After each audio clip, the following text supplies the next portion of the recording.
Before summer riding really begins, your motorcycle needs more than fuel and a quick start in the driveway. A bike can fire up clean, sound healthy, and still be hiding problems that only show themselves under heat, speed, traffic, and distance. That is where riders get caught. They assume the machine is ready because it worked last season. But summer has a way of exposing weak batteries, tired tires, old fluids, worn brakes, and small issues that were already building. This is the difference between preparing your bike and just hoping it holds together.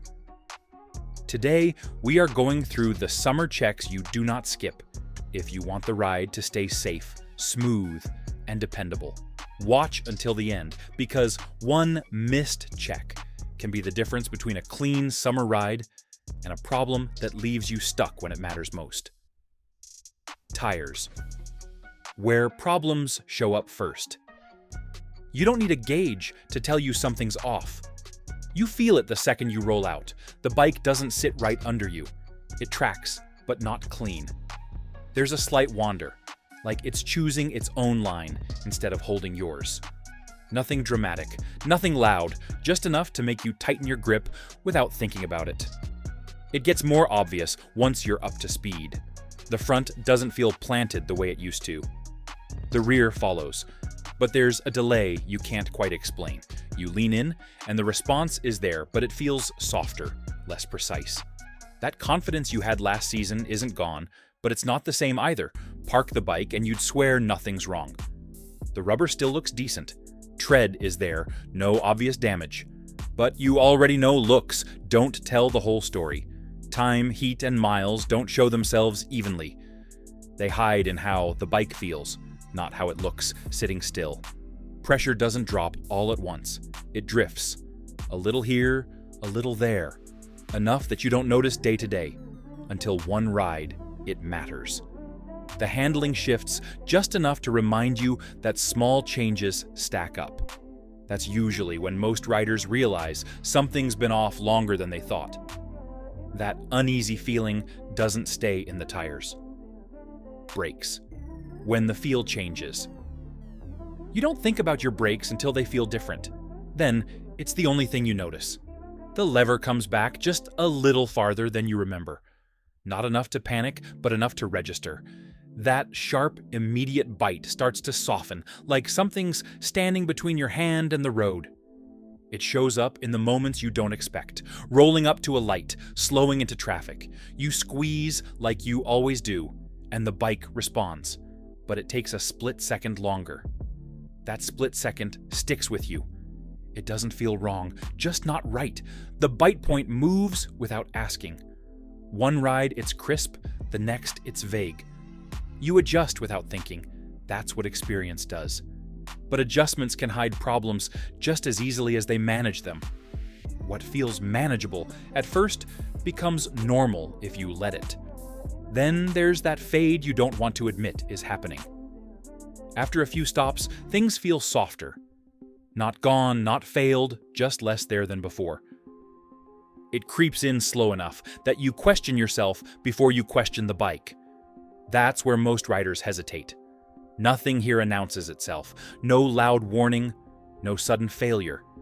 Just a steady shift in feel that tells you something has changed. And once you feel it, you can't unfeel it. That shift in feel rarely stays confined to what your hands control. If you felt even one of these signs, you already know this matters. Hit like, subscribe for real rider insight, and share what your bike started doing this season. Your experience helps other riders catch things before they get worse. Fluids. The invisible decline. There's a point where everything still works, but nothing works the way it used to. The bike runs, stops, and moves like it should, but something underneath feels different. Not dramatic, just off. That's where fluids start to show their age. Oil doesn't fail all at once. It thins out, breaks down, and loses that smooth protection you've come to expect. You don't see it happening, but you feel it in how the engine sounds and responds. It's a little rougher, a little louder, not enough to worry yet. Brake fluid is even quieter about it. It doesn't change color overnight. It doesn't announce itself. but the feel at the lever tells the story. Consistency fades, pressure builds. Differently, you adapt because that's what riders do, but adaptation isn't the same as performance. Coolant sits there doing its job until it doesn't do it as well. The bike doesn't overheat immediately, it just runs a little warmer, a little longer. The kind of change you only notice when you compare it to how it used to behave. None of this screams for attention. That's the problem. Everything still functions, just not at the level you remember. And when multiple small declines stack together, the bike starts to feel older than it really is. Once the engine begins to feel different, the source isn't always where most riders look. Air and breathing. That sluggish response. It starts with the throttle. You roll it on, and the response is there, but not as clean. There's a slight delay, like the bike is thinking about it instead of reacting. Power builds, but it doesn't hit the way it used to. It feels muted. You notice it most when you expect the bike to move, pulling away, rolling through a turn, opening up on a straight. The motion is there, but the urgency is missing. It's subtle enough to ignore, but clear enough to stay in the back of your mind. The bike feels heavier, even though nothing's changed physically. That lightness you remember isn't gone, it's just dulled. Everything takes a bit more input, a bit more effort. It doesn't slow you down outright, but it changes how the ride feels. Airflow problems don't announce themselves with noise or failure. They show up in response, in how the engine breathes or struggles to. A small restriction is all it takes to shift the balance. Not enough to stop the ride, but enough to change it. Most riders ride through it. They adjust, compensate, keep going. That's the nature of it.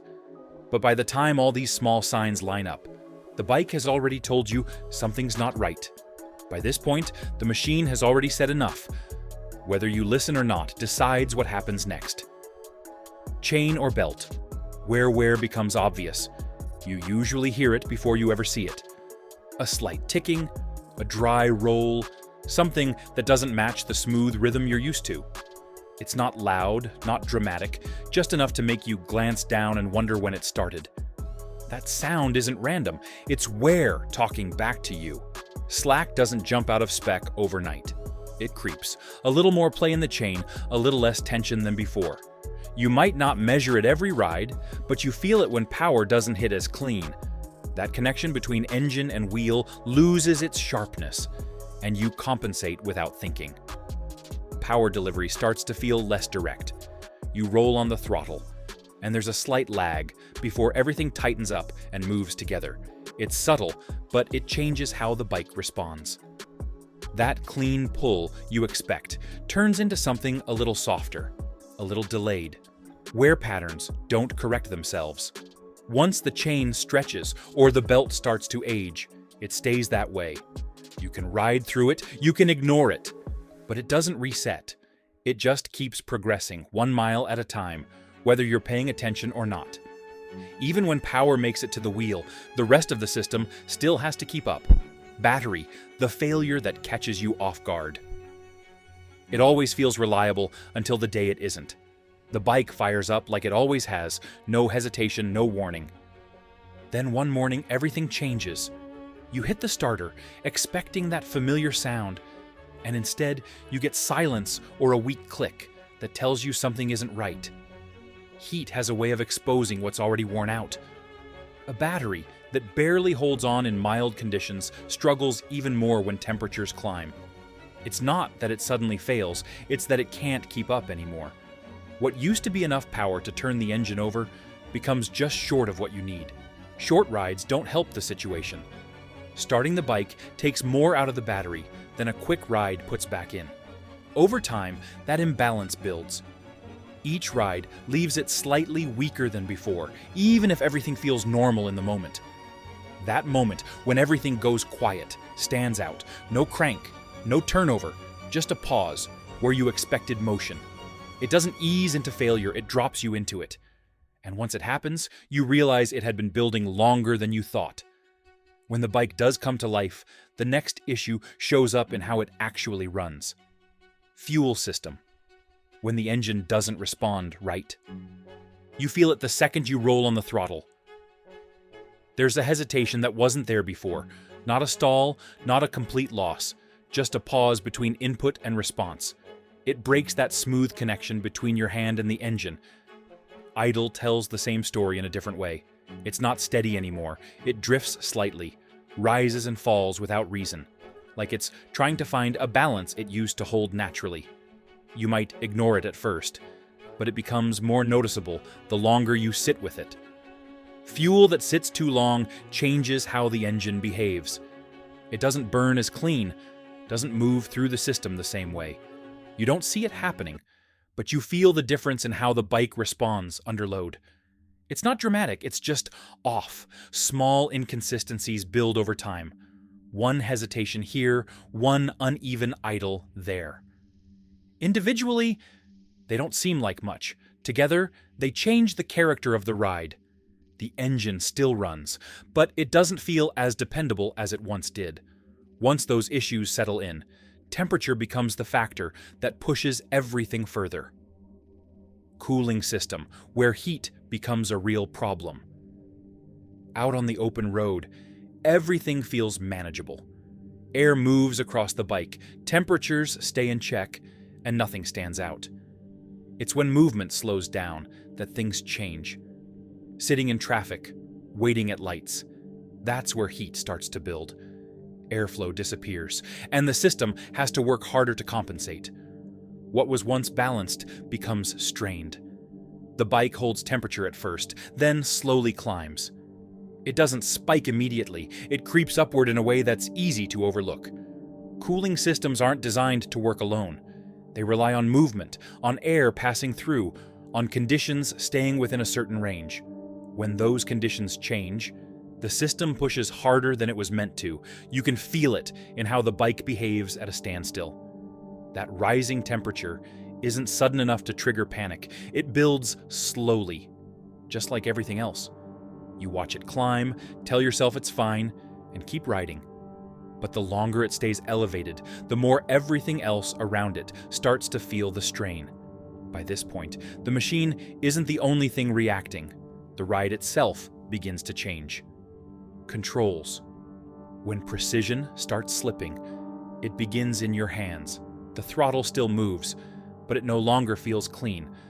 There's a slight roughness, like the response is being filtered through something that wasn't there before. You roll on expecting that smooth pull, and instead you get a response that feels delayed, just enough to make you notice.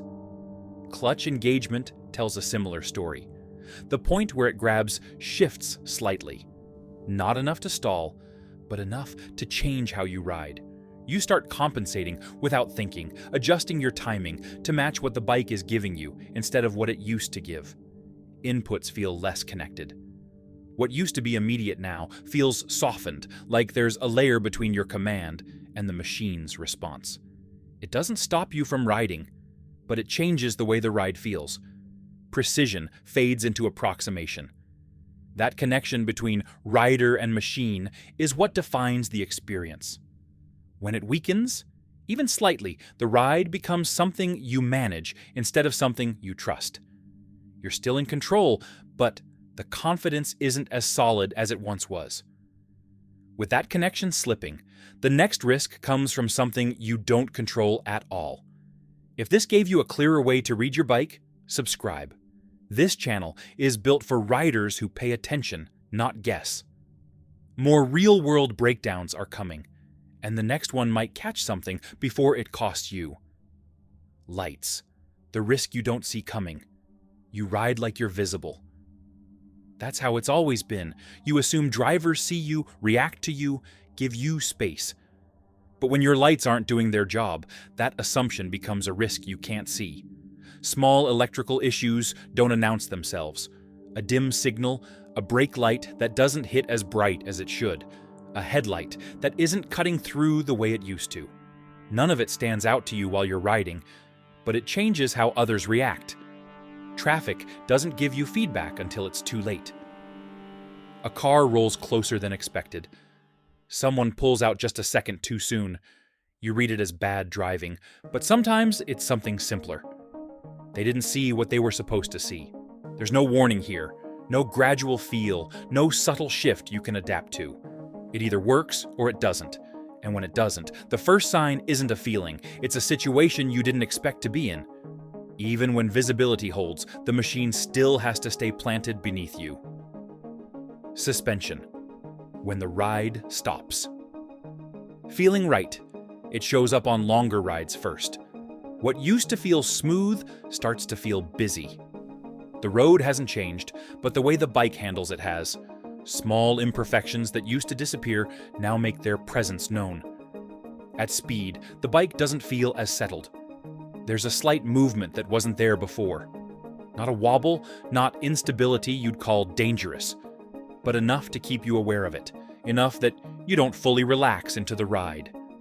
Bumps become more noticeable. What should be absorbed gets passed through. You feel more of the road than you used to, and not in a good way. It adds fatigue, especially when the miles start to add up. Stability doesn't disappear all at once. It fades. The bike still holds the line, still responds, but there's a difference between holding and feeling planted. Once that planted feeling is gone, the ride becomes something you pay closer attention to. As those changes settle in, the smallest details begin to matter more than ever.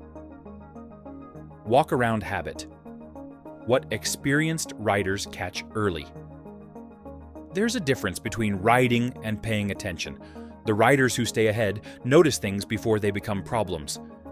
Not because they're looking for issues, but because they're used to seeing how everything should be. A bolt that feels slightly loose, a part that doesn't sit the way it did before, something minor that stands out only if you know what you're looking at. These aren't major failures. They're early signs that something is changing.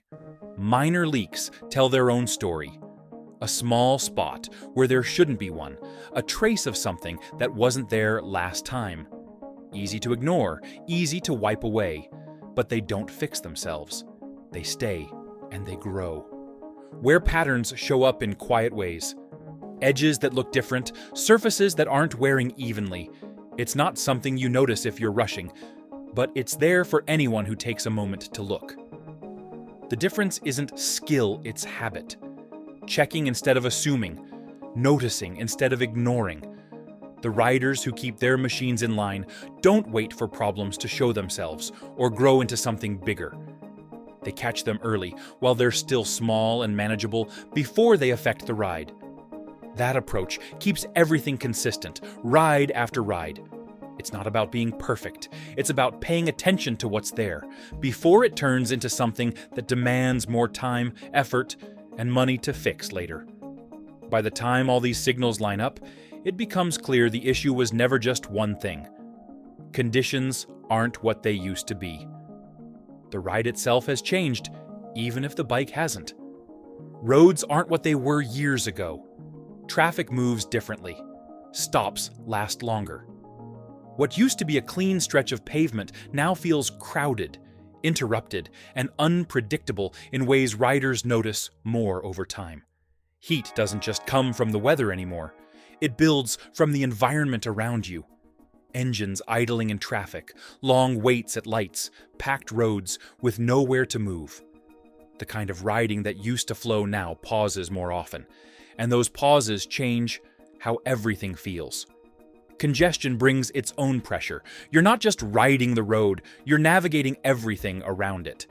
Cars shifting lanes, drivers distracted, space tightening in ways that didn't used to feel normal. The rhythm changes, and you adapt. But the experience isn't the same. Bikes work harder in these conditions, even when it doesn't seem like it. More stopping, more starting, more time spent without the movement that keeps everything balanced. It doesn't show all at once, but over time, it adds up in ways riders can feel. The ride today isn't the ride from years ago. It asks more from the machine and from the rider in ways that aren't always obvious at first. Not because anything is wrong, but because everything around it has shifted just enough to make a difference over time. Traffic patterns have changed, roads feel more crowded, and stops last longer than they used to. Those small changes add pressure where it didn't exist before. You don't notice it all at once, but over time, the ride demands more attention, more awareness, and more from both rider and machine. That shift in the environment isn't the only thing that's changed over time. Experience can work against you. Experience builds confidence, and confidence makes riding feel natural. After years on the road, you stop thinking about the basics. You don't second-guess every move. You trust your instincts, and most of the time, that works in your favor. Over time, though, that same confidence can turn into assumption. You've done this before, so you expect it to feel the same. You skip small steps without realizing it, not because you don't know better, but because it's become routine. Habits change quietly. What used to be automatic becomes occasional. What used to be checked every ride becomes something you glance at when you remember. Nothing dramatic, nothing deliberate, just small shifts that happen over time. Knowing more doesn't always mean doing more. In some cases, it means doing less, because you rely on what you already understand. You trust your judgment, and that trust can make it easier to overlook things that don't seem urgent. That's where the difference starts to show. Not in skill, not in experience, but in attention. The riders who stay sharp keep those habits in place every time they head out. The ones who don't begin to rely on memory instead of real awareness. They assume things are fine because they were fine before. Over time, that shift changes how they ride and what they notice. It's not sudden, but it builds until the gap becomes clear between those who check and those who guess. When those small habits slip, the impact doesn't show up right away. The cost shows up later. Nothing fails all at once. Small things build quietly, and by the time they show themselves, they're no longer small. What could have been handled early becomes something that needs more time, more effort, and more money to fix. Downtime is where it hits first. The ride you planned doesn't happen. The bike sits instead of moving, not because of one major issue, but because of a few smaller ones that were left alone long enough to stack up. Repairs follow that downtime. Parts that didn't need to be replaced end up being changed because they wore out faster than they should have. What started as maintenance turns into fixing something that could have been avoided. The difference between maintaining and fixing is clear once you see it. Maintenance keeps things where they should be. Fixing brings them back after they've already moved away from that point. One is steady, the other is reactive. Money follows the same pattern. Small costs spread out over time feel manageable and easier to handle without stress or second guessing. Larger ones that show up all at once don't feel the same at all. They hit harder, not because they're unexpected, but because they come from things that were simple to deal with earlier. A worn part ignored, a small issue pushed aside, a quick fix delayed longer than it should have been. Over time, those decisions build into something bigger, turning what could have stayed minor into a repair that demands more time, more money, and more attention than it ever needed. After enough time passes, the pattern becomes impossible to ignore. The real difference between riders. Some riders notice early, others wait until something forces their attention. It's not about who rides more or who knows more. It's about who pays attention to what's right in front of them. The bike doesn't hide anything. It responds to how it's treated. When it's looked after, it feels solid, predictable, and ready. When it isn't, those small changes begin to show up in ways that affect the ride. It's easy to think it's about the machine, the model, the age, the miles. But over time, it becomes clear that it's not just the bike. It's how it's handled. Two identical machines can feel completely different, depending on how they've been cared for. Attention is what separates them. Not guesswork, not assumption, but consistent awareness of how things feel, how they change, and what that means. It doesn't require perfection. It requires noticing. The riders who stay ahead don't wait for signs to turn into real problems. They notice the small changes early, act on them, and keep the ride where it should be every time they roll out. It's not about being overly cautious or paranoid. It's about understanding how quickly a minor issue can grow into something that affects control, comfort, or safety. They've seen it before, or they've felt it firsthand, and that experience stays with them.